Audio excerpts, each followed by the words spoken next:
दशमी, ग्यारस और द्वादशी। दशमी, एकादशी और द्वादशी। एकादशी का व्रत, दशमी की रात्रि को जो आप भोजन करें वो सात्विक करें। एकादशी के दिन भोजन ना करें, अन्न का भाग ग्रहण ना करें। अन्न का भाग ग्रहण ना करें।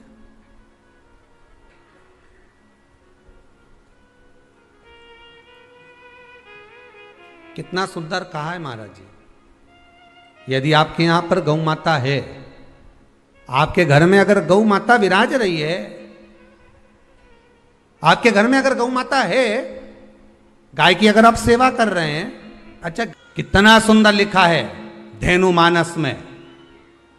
गीता प्रेस गोरखपुर की गौ अंक को निकालकर पढ़िए कल्याण का, उसमें लिखा है ब्रह्म मुहूर्त में सुबह के समय पर गाय की पूंछ को पकड़कर या गाय की रस्सी को पकड़कर जो 2 कदम भी चल लेता है, उसके लिए भगवान विष्णु बैकुंठ का मार्ग और कुबेर का मार्ग प्रशस्त कर कर खोल देता। जरा पढ़िए, धेनु मानस को पढ़िए, गौ अंक पढ़िए, गीता प्रेस गोरखपुर का कल्याण का अंक निकाल कर पढ़िए कि गाय का मात्र रस्सी पकड़कर 2 कदम चलने वाले के लिए मार्ग प्रशस्त हो जाता है। एकादशी के दिन अगर आपका व्रत है तो आप भूलवश भी डब्बे में रखी हुई रोटी गाय को ना देते हुए कुछ थोड़ा सा फल, फलहार, कोई केला, कोई सेब, जो आप खाते हो, अंगूर, पपीता, जो आप ग्रहण कर रहे हो, उसका थोड़ा सा भाग आप गाय को प्रदान करो। आप गाय को दीजिए।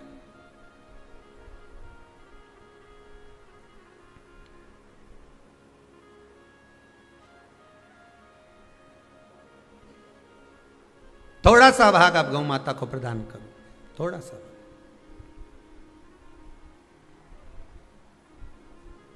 सारे व्रतों में केवल एक व्रत ऐसा होता है एकादशी का, जिसका उद्यापन पहली एकादशी पर भी कर सकते हो। सारे उद्यापन में केवल एक उद्यापन ऐसा होता है, सारे व्रतों में एक व्रत का उद्यापन ऐसा होता है, वो है एकादशी का। ये जरूरी नहीं कि 26 पूरी होगी तभी तुम करोगे, या तो पहली में ही कर लो या फिर 26 पूरी हो तब कर। पर उद्यापन, अगर तुमको ऐसा लगे कि हाँ मैं अभी तो जीऊंगी हो, अभी तुम्हारा बाल भी धोला नहीं हुआ, तुमको ऐसा लगे तो अभी तो मैं तो बढ़िया, तो फिर भले मत करो। पर एकादशी का नियम कह रहा है, एकादशी का यहाँ 18 नियम में से एक नियम कह रहा है कि एकादशी का उद्यापन पहली एकादशी पर भी हो सकता है, पहली पर भी कर सकता है, फिर तुम्हारा मन पड़े तब। क्यों? तो पहली पर करने से क्या फल मिलेगा? तो एकादशी की नियमावली कहती है, अगर मान लो आपने पहली एकादशी पर भी उद्यापन कर लिया, इसके बाद में जितनी एकादशी करोगे वो सारी तुम्हारे खाते में जुड़ती जाएगी। मतलब बैंक में खाता खोल लो, ठीक है? खाता खोल लिया, अब जितना कमाता जाओगा उसमें डालते जाओ, जितनी कमाई करके लाओगे उसमें जमा करते जाओ। एकादशी एक बार उद्यापन पहले में भी हो गया तो बाकी का पुण्य तुम्हारे खाते में आ जाएगा, उसका पुण्य। एकादशी का उद्यापन बड़े महीने में माघ शुक्ल एकादशी के दिन, माघ का महीना हो, शुक्ल पक्ष की, जम के बोलिए, एकादशी हो, प्रयास करना कि आप उद्यापन करें, भले 5, 10, 11, 12 जितनी एकादशी हो जाए, 26 हो जाए तो ज़्यादा अच्छी है, नहीं तो आप करें तो माघ महीने की शुक्ल पक्ष की एकादशी के दिन आप उद्यापन करें, प्रयासरत करें, प्रयास। बड़े महीने के अंतर्गत जो उद्यापन, हाँ चतुर्मास के अंतर्गत उद्यापन नहीं होता एकादशी का, बहुत ध्यान दीजिए हमारा। ये जो सावन भादो कुंवर कार्तिक जो 4 महीना होते हैं भगवान के शयन करने के, इसके अंतर्गत एकादशी का उद्यापन नहीं होता, और इसके अंतर्गत उद्यापन करना भी नहीं चाहिए एकादशी। महाराज एकादशी का उद्यापन माघ महीने की शुक्ल पक्ष की एकादशी के दिन आप बहुत प्रेम से आनंद के साथ करिए महाराज। परंतु एकादशी के उद्यापन में सबसे ज्यादा अगर कुछ जरूरी होता है तो 24 तरह का नैवेद्य जरूरी होता है। कितने तरह का? 24 तरह का नैवेद्य।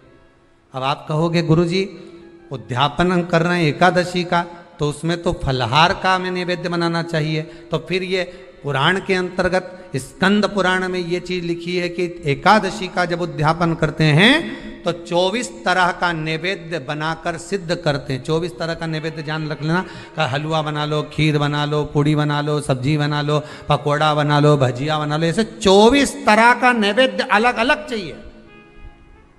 पर लोग क्या करते हैं, खोपरा पाक बनवा लेते हैं 1-2 किलो और 24 जगह रख देते हैं। स्वीकृत नहीं है। 24 तरह का नैवेद्य रखा जाता है। महाराज एकादशी के दिन भगवान का पूजन का पूरी तैयारी कर कर मंडल आदि बनवाकर विद्वान ब्राह्मण को बुलाकर, कर्मकांडी ब्राह्मण को बुलाकर जो भगवत सेवा में एकादशी का उद्यापन कराए, उन ब्राह्मण के चरणों को नमन कर कर, प्रणाम कर कर एकादशी का पूजन करवाइए और उस मंडल की पूजन कराकर हवन द्वादशी को कराइए। एकादशी को हवन नहीं, एकादशी के उद्यापन का जो हवन होता है वो द्वादशी को।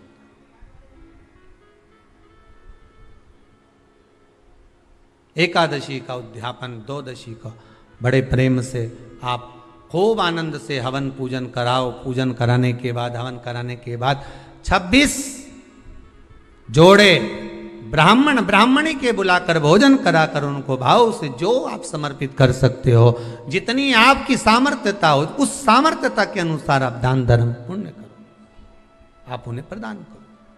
और बन सके तो एकादशी की रात्रि को भी जागरण करें और द्वादशी के दिन जिस दिन हवन करें उसकी भी रात्रि को कुछ जागरण करें। जागरण का मतलब पहले भी कथा में कहा, प्रदोष की कथा में वर्णन किया था। हम ये नहीं कहते कि तुम पूरी रात जगो, हमारा तो निवेदन है 15 मिनट का करो, आधे घंटे का करो, 20 मिनट का करो, पर रात्रि के समय थोड़ी देर अगर एकादशी का उद्यापन कर रहे हो तो जागरण थोड़ी सी देर अवश्य करें। नहीं कर सकते अकेले बैठकर राम नाम जप लें, भजन कर लें, पर करो।